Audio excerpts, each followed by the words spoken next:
Hey guys, this is going to be a quick video. Um, my Hinderer knives, as I've shown you, these are my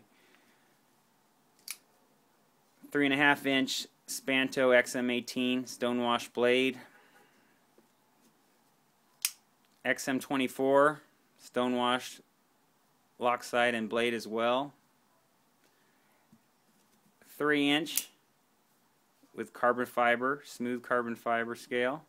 And then I've added one more to the herd here. We've got a second 3-inch in blue. Now this one has the slicer grind, which Rick came out with not too long ago, as some people thought that the Spanto was a little too thick and just didn't slice as well. And so Rick decided to make a little thinner edge knife. Still pretty robust in the tip, but and probably not the best slicer compared to your Spyderco paramilitaries and such, but a nice option nonetheless.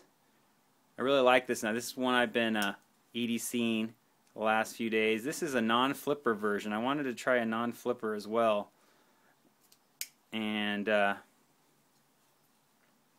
I like it. It's nice, you know, something with the flipper. When you close the knife with the flipper actually kind of hits your thumb a little bit. And it doesn't pinch it, but it just hits the thumb a little bit where you kind of have to get your thumb out of the way before you close it. It doesn't happen as much with this knife because it's not protruding. So that's kind of nice. It's nice not to have something sticking out here as well. On the choil here, when you choke up, it's a little bit, I'd have to say I prefer the flipper version because you feel like you can just press back on the flipper to really get some purchase. With the non-flipper version, you just feel like you don't have as much area to grasp on this one. Nothing horrible. It's a nice, great knife. I'm just constantly blown away by Hinderer's fit and finish. Center blade, everything is just nicely put together, and so smooth. I mean, he uses the Teflon washers.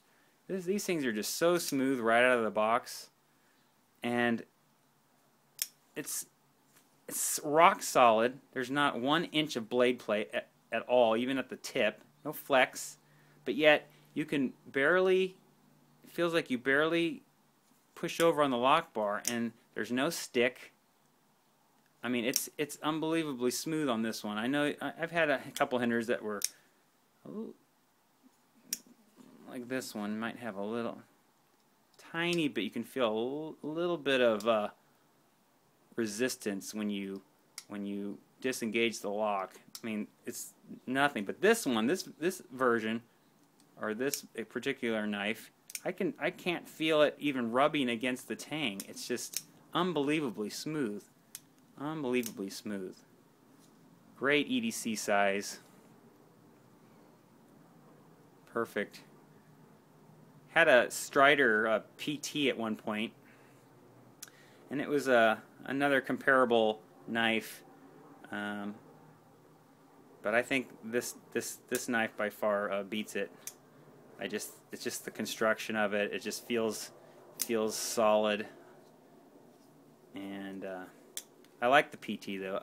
I hope they come out with them again with a new lock face, because I had some. My last one had some lock rock, and that's one reason I got rid of it. But if they can come out with it again, I wouldn't mind trying it out again. But like the blue scale. It's a nice kind of an electric blue.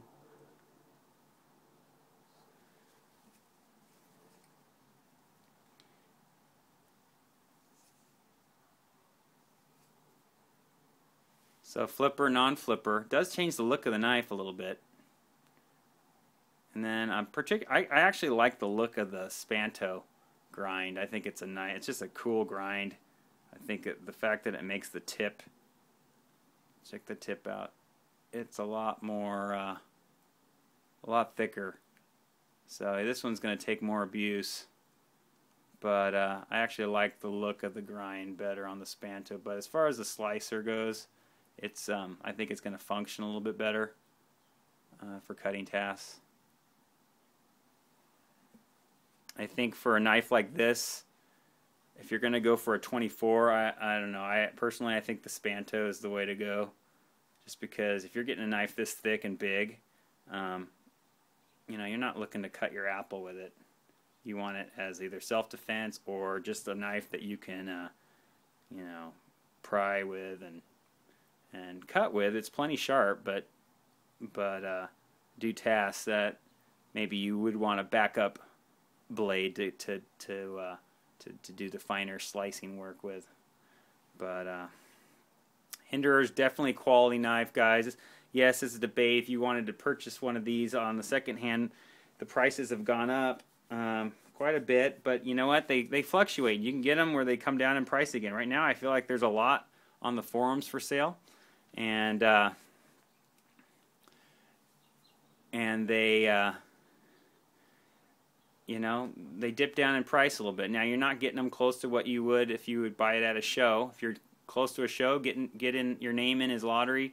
I highly recommend that, and try to pick one up.